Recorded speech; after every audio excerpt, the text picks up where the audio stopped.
जय श्री कृष्ण। राधे राधे। कैसे हैं आप लोग?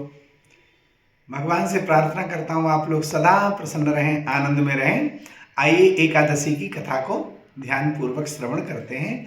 आश्विन मास के शुक्ल पक्ष की एकादशी, जिसे पापांकुशा एकादशी कहते हैं, इसको पाशांकुशा भी कुछ लोग बोलते हैं।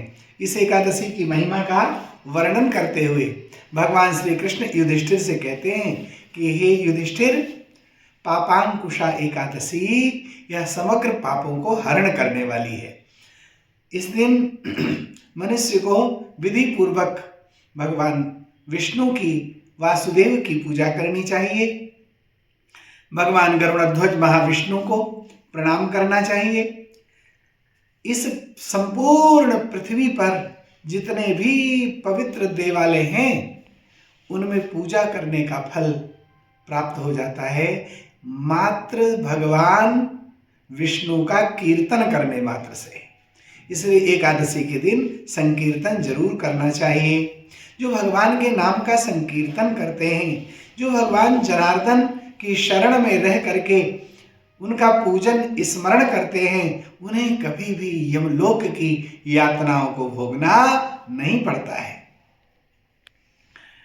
जो लोग विष्णु भगवान की निंदा करते हैं या भगवान शंकर की निंदा करते हैं, शिव की भक्ति करने वाला विष्णु की निंदा करे, विष्णु की भक्ति करने वाला शिव की निंदा करे।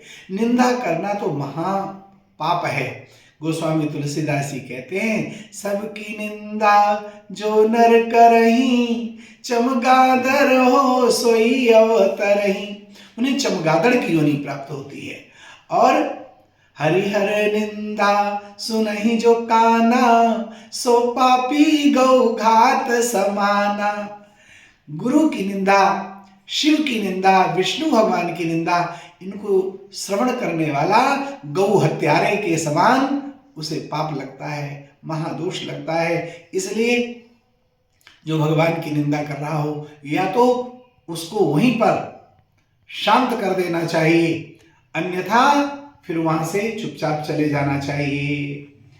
इस प्रकार कहते हैं कि एकादशी तिथि के दिन जो उपवास करते हैं और किसी की निंदा नहीं करते, भगवान का कीर्तन करते हैं, ऐसे लोगों को नारायण के दिव्य धाम की प्राप्ति होती है।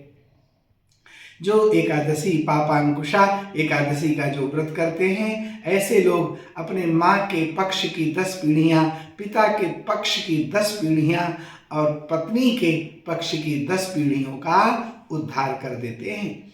इस दिन जो चतुर्भुज भगवान विष्णु का, पीतांबरधारी भगवान विष्णु का पूजन करके सोने का दान, तिल का दान, भूमि, गौ, अन्न, जल, पादुका या छाते का दान करते हैं, जो भी अपनी सामर्थ्य हो उसका दान करना चाहिए। इससे उन्हें यमराज की नगरी में अर्थात यमराज को देखने का उन्हें अवसर नहीं मिलता, उनका कल्याण होता है।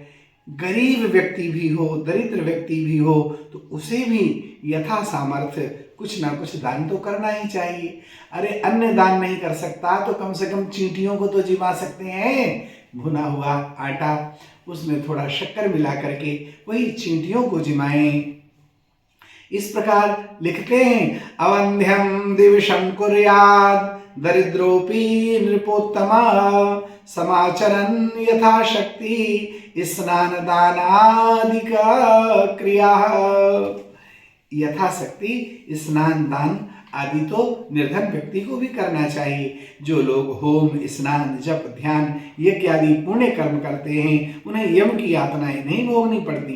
वे पहले से ज़्यादा पुण्यात्मा हो जाते हैं, उनकी कभी दुर्गति नहीं होती और वे स्वर्ग को प्राप्त करते हैं। इस तरह से पापांकुशा की महिमा सुनाई है। बोलो वृंदावन बिहारी लाल की जय, एकादशी मैया की जय, कृष्ण कन्हैया की जय।